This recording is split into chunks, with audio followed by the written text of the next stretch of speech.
Hi guys, welcome back. So you may have noticed by the title of the video, unfortunately this is the same video that I uploaded before, but I've had to refilm it. Basically I uploaded the video and the aspect ratio wasn't, it was basically, is it 4.49 or whatever, so it's like really squished, and I tried the formatting tags and that didn't seem to work, and I re-uploaded and then I re-uploaded again, and in between that I reformatted the video.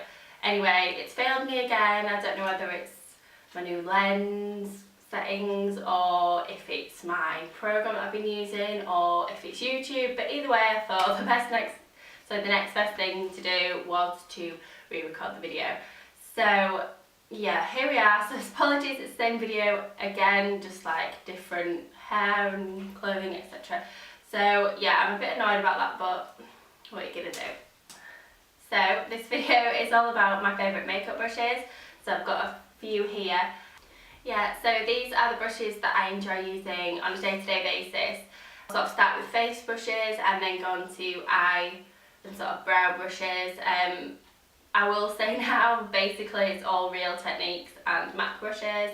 But yeah, it's just sort of the style of brushes more than anything. So the first brush that I absolutely could not live without is the Real Techniques buffing brush. This brush is like an absolute godsend.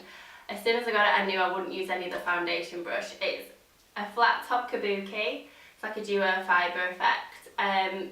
All the Real Techniques brushes are synthetic, which means they're great for powder, liquid and cream products. So it's good all around brand for, you know, different types of products that you use. This brush is amazing for foundation. You get a really high definition finish.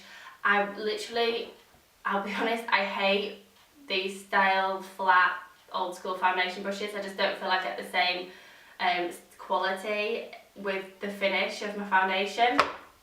So I'll throw that one over there. Yeah, so I really love this buffing brush. It just sort of, it's strange. It's like you put it on and your foundation just goes on so seamlessly and beautifully, and it's so effortless, and it literally just doesn't take you 5 minutes. You just sort of really work it into the skin. I really love this. It's part of their core collection, which has 4 other brushes, I think it is. And I think that's like $22.99, but I think that's just amazing for, you just bite for this brush alone, it's amazing. Another face brush that I really like is another Real Techniques one, and it is the Real Techniques Stippling brush. This brush is great. It can be used for foundation in the same way that the buffing brush is, but I use it more for cream highlighter. So I use it with my Benefit Watts app and my Gemma Cage All Over Radiance cream. Just really great for just stippling onto the higher points of my cheek, so my cheekbone and my brow bone, down the centre of the nose and on my cupid's bow. I think this evenly distributes the product. It's really nice. Yes, I really enjoy that brush as well. Okay, so for bronzer, I've gone through a fair few different brushes that, you know, and I haven't really found one that I particularly love until I got the MAC, I think is it the 138 brush, which is a tapered brush, so it goes into a point. The product, it's great this, because if you're using a bronzer, the product distributes onto the top of the brush, and then basically it blends with the outside, with the thicker part of the brush. It's really great. I love this just for in the hollows of my cheeks, so just doing the good old ducky face. And it gets the colour on really nicely, and then the outside blends it in perfectly, so I really love this brush. The brush that I really like is the MAC 187, which is their Duo Fibre Brush. So yeah, I just tend to use this for blush really. I use my Real Techniques blush brush as well, but I kind of like the simplicity of this in that you just sort of have to, you sort of stipple it on in the same way that you would the stippling brush. But it just sort of seems to put the blusher on much softer, so you can sort of build it. You can get cheaper alternatives of this style of brush, so you'd have to pay the full whack for it. But the style of brush itself is really great, especially for putting on blush. I suppose it'd be good for putting on bronzer as well. Another brush that I use for my face, but it's not necessarily designed for your face, and it is the Deluxe Crease brush by Real Techniques. It's this little diddy brush here, again with the Duo Fibre top. I actually use this for putting on concealer. I find it's when I put my concealer on, obviously I don't want it to look quite cakey because it's obviously extra coverage. So I find that this sort of like blends, so if I blend it in circular motions, it just blends the concealer in nicely, doesn't take away from any of the coverage. It's much better than using just your sort of standard flat brush like this Benefit one. This is actually a shadow liner brush, but I would use this for concealer. I find that especially under my eyes, it can get a little bit cakey. So by using the Deluxe Crease brush, I can sort of buff it in nicely and blend it out. So that's a really great brush. It is actually meant to be a crease brush for your eyeshadow, but if you can find a brush and use it for different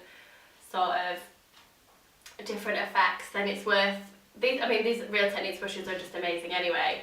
So it's nice when you use your brushes for different reasons other than what they say on the label. Okay, so on to face brushes, and the first brush that I honestly couldn't live without, I think it's absolutely brilliant, is the Real Techniques brow brush, which is quite a thick brow brush. Sort of an angled, it's cut to an angle, so it's perfect for just sort of working through your brows. I like the thickness of this because I feel it distributes the colour when I'm filling in my brows a lot better than, say, a MAC 226. Which is a lot thinner, sorry. It's still an angled brush, but it's a lot thinner, but I prefer that for like gel eyeliner.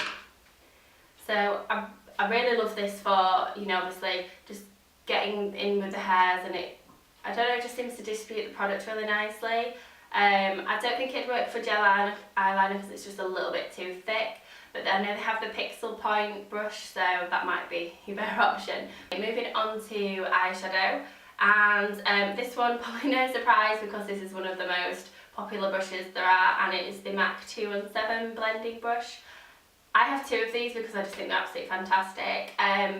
You know, really great for blending out your eyeshadow, of course, but also packing on colour as well. They're really soft. These are probably, out of all the MAC brushes, I would say these are the most value for money. I mean, I've got two after all. I have quite a few MAC brushes, but I find that I've lent more towards the Real Techniques brushes. I use a lot of them more so than the MAC brushes now, and when I think of how much I've paid for MAC brushes, it's quite scary. But these are absolutely brilliant. They're really great for blending out seamlessly, distribute products lovely. These are just absolutely brilliant blending brushes. So I've got two of those, like I said, and it wouldn't surprise me if I got a third one because I just think they're absolutely fun. Another eyeshadow brush, and this one surprisingly is not Real Techniques, nor is it MAC, and it is a Nars brush. I got this in the And God Created the Woman palette that I showed in my haul video that I'll link below, and it's a really nice sort of flat brush. And I wasn't really too sure what I'd really use it for. It's not that great for packing on colour, but it is really nice for blending and sort of crease work. I just think it's just a really nice brush. It's a small one. I think the full size ones are like £40. I mean, I'd say I wouldn't pay that, but I paid near enough for MAC brushes, but I really, really love this brush too. Another brush that I really love is the MAC 224 brush, which is pretty much the 217's older cousin. Yeah, so it's just a really nice thick blending brush. I probably use this more for blending than I would do the 217. I just find that it sort of blends a bigger surface area. I mean, I don't have large eyes, I have small eyes, but I just sort of really like that for blending out sort of crease work. Yeah, so that's another good brush. And finally, this brush is the MAC 219 pencil brush. It's just a really dense, tapered small brush, and I use this for under the eye where I want to put a bit of eyeshadow for some definition. I think this is probably the only brush I really use for that. I have a few other smaller compact brushes, but this one just sort of seems to be the one I go to for any sort of under eye smudging or smudging of eyeliner. So those are my favourite brushes. You can get cheaper alternatives to the MAC and Nars brushes, but I do think that the 217 is probably your best bet for if you want a MAC brush that you're going to use pretty much every day, then a 217 is definitely going to be it. The Real Techniques brushes, I've said this before and I'll say it again, they are such good value for money. So you can find different uses for different brushes, and yeah, so that's all my favourite brushes. Hopefully this video will upload correctly. I hope you liked this video. If you did, please give it a thumbs up and comment below, and please also subscribe if you can, because that'd be really great. And yes, I'll see you guys in my next video, and hopefully it won't be a re-recording of this same video. Alright, bye!